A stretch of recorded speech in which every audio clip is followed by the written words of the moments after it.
Cut जाएगा सफर साथ चलने से, कि मंजिल आएगी नजर साथ चलने से।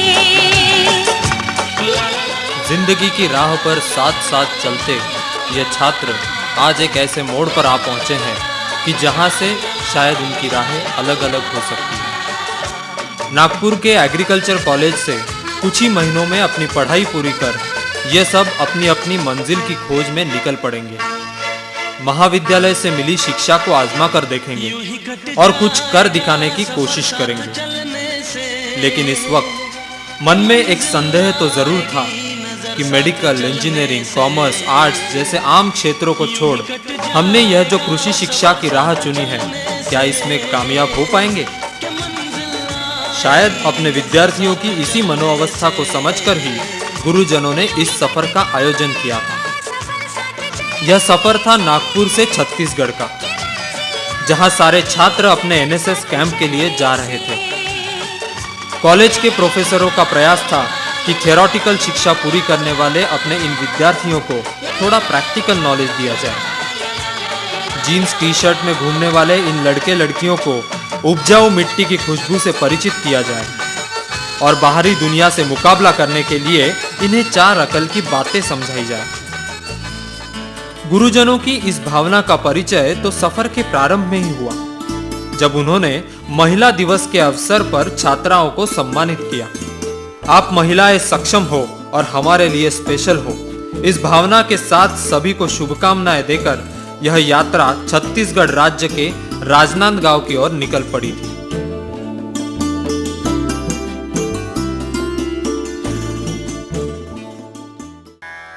राष्ट्रीय सेवा योजना अर्थात एनएसएस के इस कैंप के पहले दिन की शुरुआत सुबह की प्रार्थना से हुई।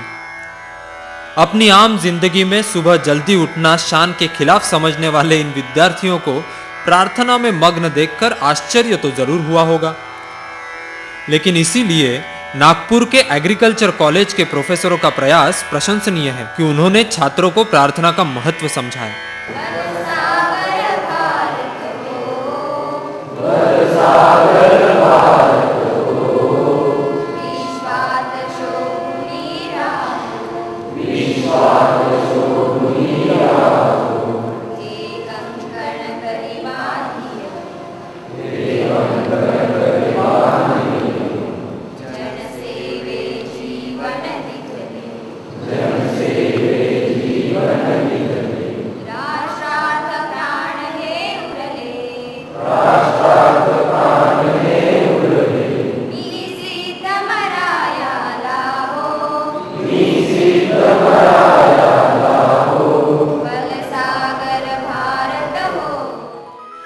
अत्यंत अनुशासन से सबको पहले नाश्ता कराया गया, क्योंकि आज पूरा दिन उन्हें इंडियन ब्रायलर ग्रुप की सैर कराने का प्रोग्राम बनाया गया था।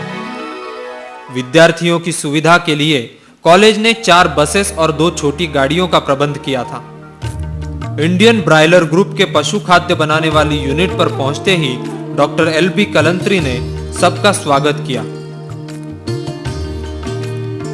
इस यूनिट के क्वालिटी कंट्रोल विभाग के डेप्यूटी मैनेजर डॉक्टर दुबे ने विद्यार्थियों को फैक्ट्री के कामकाज के बारे में जानकारी देना शुरू किया।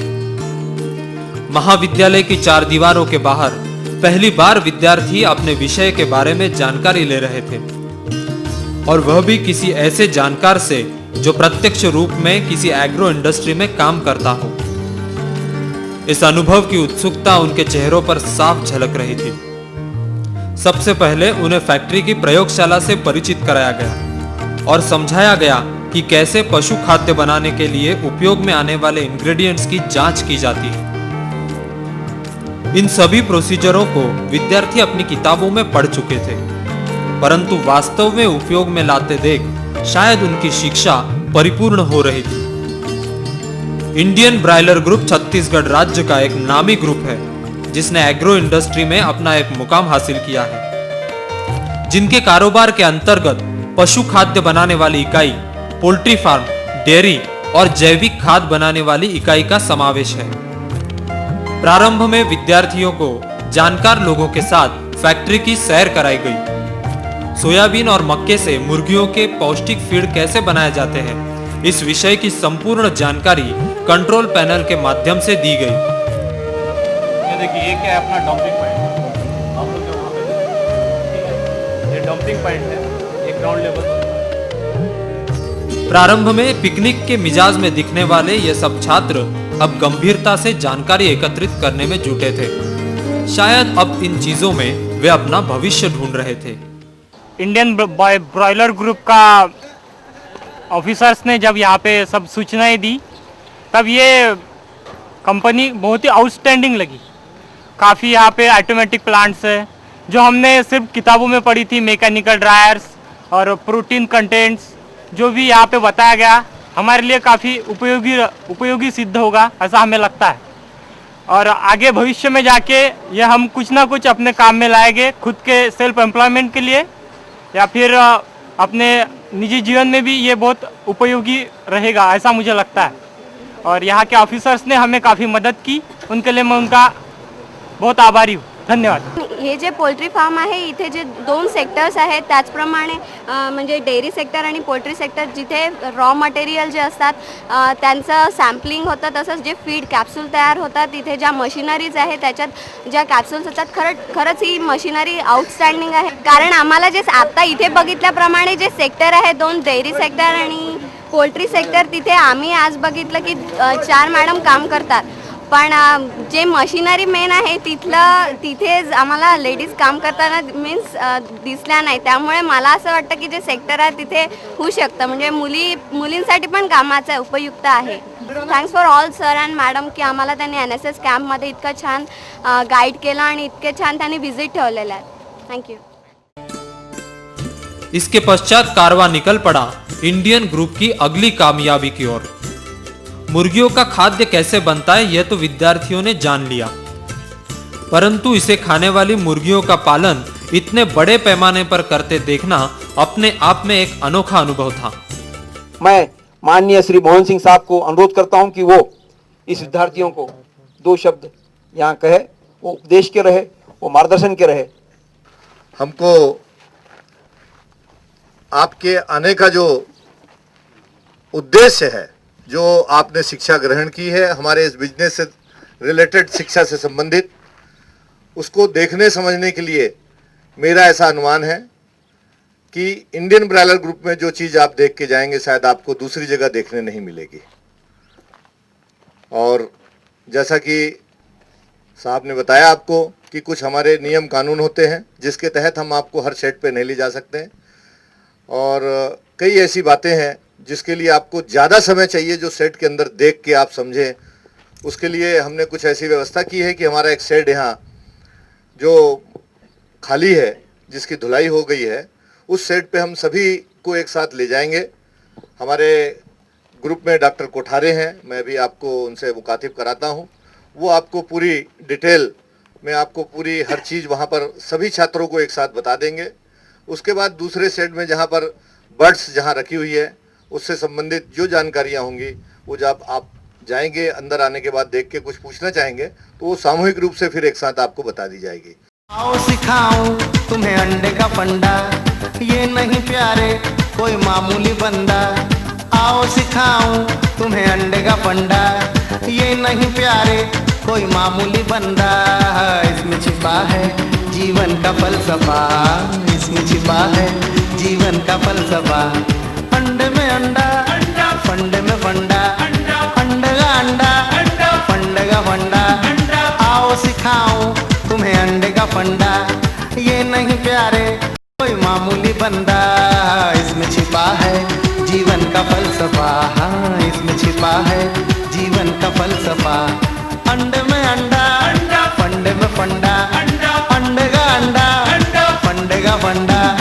आओ सिखाऊं तुम्हें अंडे का फंडा, ये नहीं प्यारे कोई मामूली बंदा। पोल्ट्री उद्योग से जुड़े अनेक सवाल विद्यार्थियों ने यहाँ पूछे। पोल्ट्री के वातानुकूलित शेड का रखरखाव उन्होंने देखा। 2 दिन के चूजों से लेकर बड़ी तैयार मुर्गियों को उन्होंने करीब से देखा। मुर्गियों के खाने पीने की अत्याधुनिक व्यवस्था को देखा।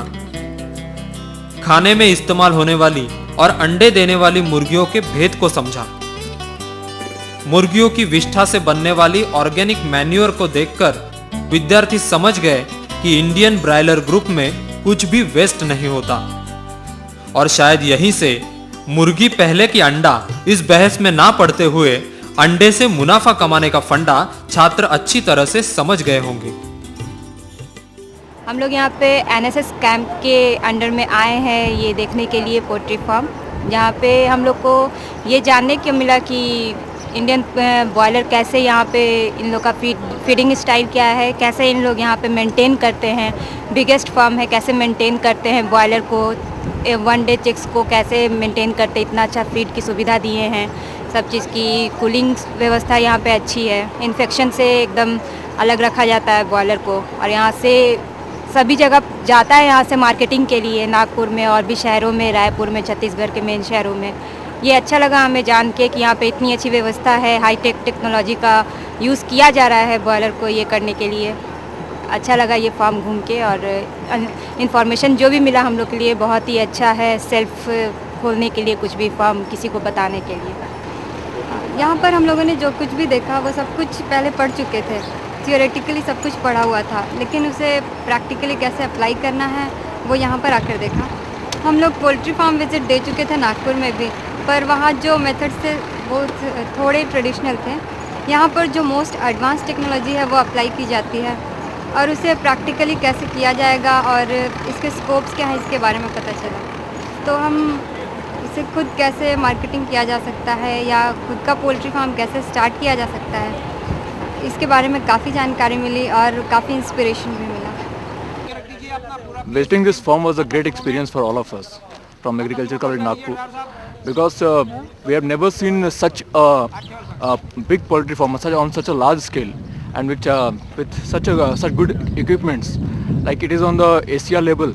So it was really good, and I think that all of us learned a lot from this, because in India we rarely find this type of big enterprises and all those things, like the machinery which they are using here. So definitely we are motivated, and it was a great experience for us. I would like to thank my dean sir and all the staff members for organizing this type of trips, and I would like that this type of trips should be more and more organized in future.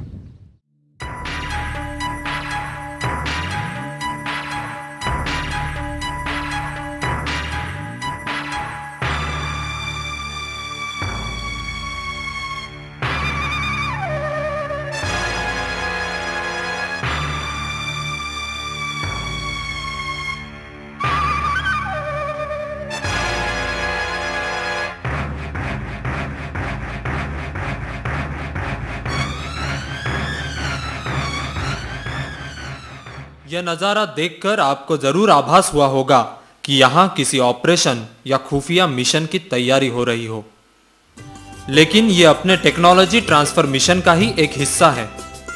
और mask में छुपे ये चेहरे हमारे students और अध्यापकों के ही है।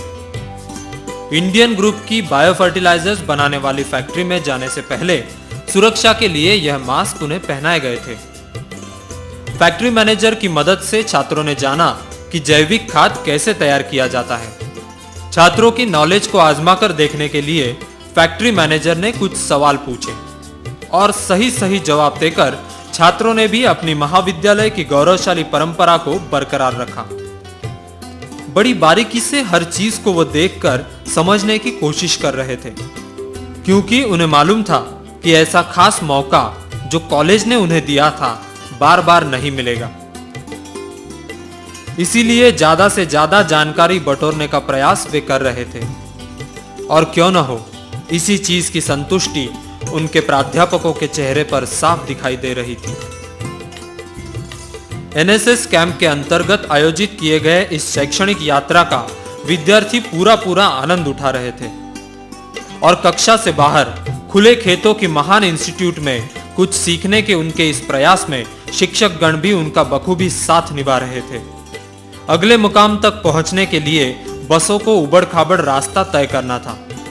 विद्यार्थी शायद सोच रहे थे कि कलंत्री सर इस जंगल में पता नहीं क्या दिखाने ले जा रहे हैं, लेकिन doctor Kalantri, doctor Tekade, doctor Ram Gadge और उनके साथी शिक्षकगण जानते थे कि जो जगह उन्होंने विजिट करने के लिए ढूंढ निकाली थी वह शायद अपने बच्चों को सुंदर भविष्य की ओर ले चले। नागपुर का एग्रीकल्चर कॉलेज अपने छात्रों के भविष्य के बारे में कितना जागरूक है, इस बात का प्रत्यय हुआ जब भारत के दूसरे नंबर के बड़े डेयरी उद्योग को देखने का मौका उन्हें मिला।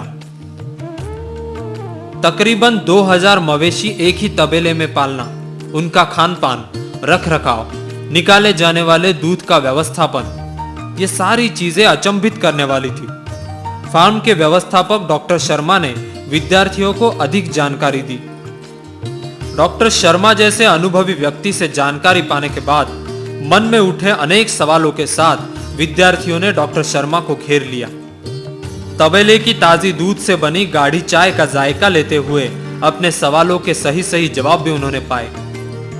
तसल्ली की बात यह थी कि ज्यादातर सवाल इस दूध की मार्केटिंग के बारे में थे और यह संकेत थे इस बात के कि अब विद्यार्थी इन सब चीजों को अपने करियर की दृष्टि से देखने लगे थे। इतने बड़े पोल्ट्री तथा डेयरी फार्म से प्रेरणा लेकर भविष्य में खुद का व्यवसाय शुरू करने का सपना शायद ये विद्यार्थी देखने लगे थे और विद्यार्थियों की यही सोच, यही सपना उनके अध्यापकों की मेहनत का फल था। शाम ढलते ढलते पहले दिन के कार्यक्रम का समापन एक छोटे से समारोह से हुआ। डॉक्टर कलंत्री और उनके आयोजक साथियों ने बड़ी चालाकी से इंडियन ब्रायलर ग्रुप के मैनेजिंग डायरेक्टर से विद्यार्थियों की भेंट करवाई। अपने व्यस्त शेड्यूल से समय निकालकर बहादुर अली साहब विद्यार्थियों से मिले और अपने ग्रुप के अलग अलग प्रोजेक्ट्स जो विद्यार्थियों ने दिन भर में देखे थे उनके निर्माण से जुड़ी कुछ सच्चाइयों से अवगत कराया। इंडियन ब्रायलर ग्रुप के वरिष्ठ अधिकारी डॉक्टर जायसवाल ने अपने भाषण में विद्यार्थियों के शिस्तबद्ध वर्तन के लिए जमकर तारीफ की। यह सोचकर कि इतने सारे लोग आ रहे हैं, पता नहीं हम उनको कैसे अपने संस्थानों में भ्रमण करा पाएंगे, और थोड़ा मन में ये डर भी था कि इतने सारे कॉलेज के स्टूडेंट्स हैं, शायद उतने अनुशासन में ना रह पाए, तो किस तरीके से हम मैनेज कर पाएंगे। लेकिन मैं आप सभी को ये साधुवाद देना चाहूँगा और कल से आज तक मैं और ये खुशी से कहना चाहूँगा कि पहला मौका है कि इतने अनुशासित, वो भी फाइनल ईयर के स्टूडेंट्स। कॉलेज व्यवस्थापन की ओर से निवास और भोजन की अच्छी व्यवस्था की गई थी। रात के भोजन के साथ ही पहले दिन के कार्यक्रम का समापन हुआ। देखने वाले शायद विश्वास नहीं करेंगे, लेकिन ये नागपुर जैसे कॉस्मोपॉलिटन शहर के रहने वाले गर्म खून वाले जोशीले नौजवान और नवयुवतियां हैं। आमतौर पर अपनी उड़पटांग हरकतों के लिए बड़ों के ताने सुनने के आदि इन नौजवानों को काबू में कर रखा था डॉक्टर राम गावंडी जी ने। मानना पड़ेगा उनकी ताकत को और बच्चों की समझदारी को, जो योगा के महत्व को समझ रहे थे, या फिर पता नहीं किसी और वजह से बेचारे चुपचाप बैठे थे। यहां से आगे शुरू हुआ दूसरे दिन का सफर। लगभग 2 घंटों का सफर तय कर पहुंचना था रायपुर, जहां एग्रीकल्चर के क्षेत्र का एक और आश्चर्य विद्यार्थियों की प्रतीक्षा में खड़ा था। लेकिन ये 2 घंटों का सफर कटेगा कैसे? प्रोफेसर शायद सोच रहे थे कि उनके सीधे साधे शरीफ भोले भाले छात्र अपनी पढ़ाई और भविष्य के बारे में सोच रहे होंगे, लेकिन वास्तव तो कुछ और ही था।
इस प्रकार सफर तो बड़ा मजेदार रहा।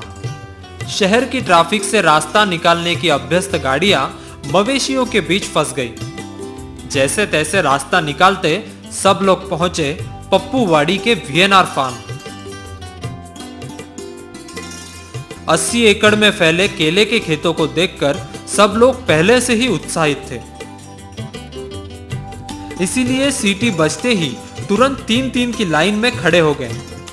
कलंत्री सर ने इंट्रोडक्शन कराते हुए कहा कि यह सारी करामात एक किसान की है जिनका नाम है विमल जी चावला। विमल जी तो स्वयं उपस्थित नहीं थे, लेकिन उनके एक सहकर्मी ने विद्यार्थियों को खेतों की जानकारी देना शुरू किया। सबसे पहले उन्होंने दिखाया अपना सीड प्रोसेसिंग यूनिट, जहां अच्छे नस्ल के बीज तैयार कर उन्हें बेचा जाता था।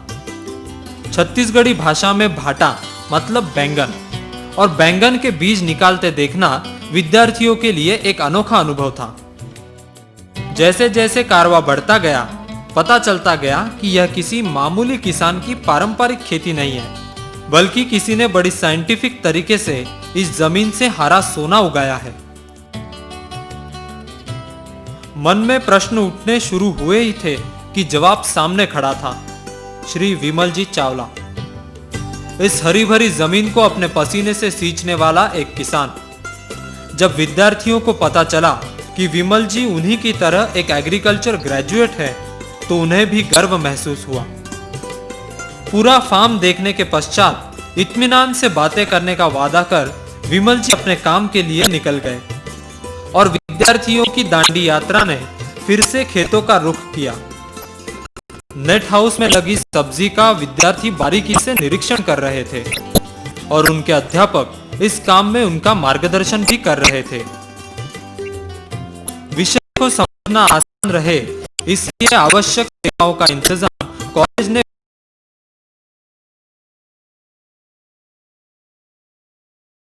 बखूबी किया था। पौधों की 2 नस्लों की क्रॉस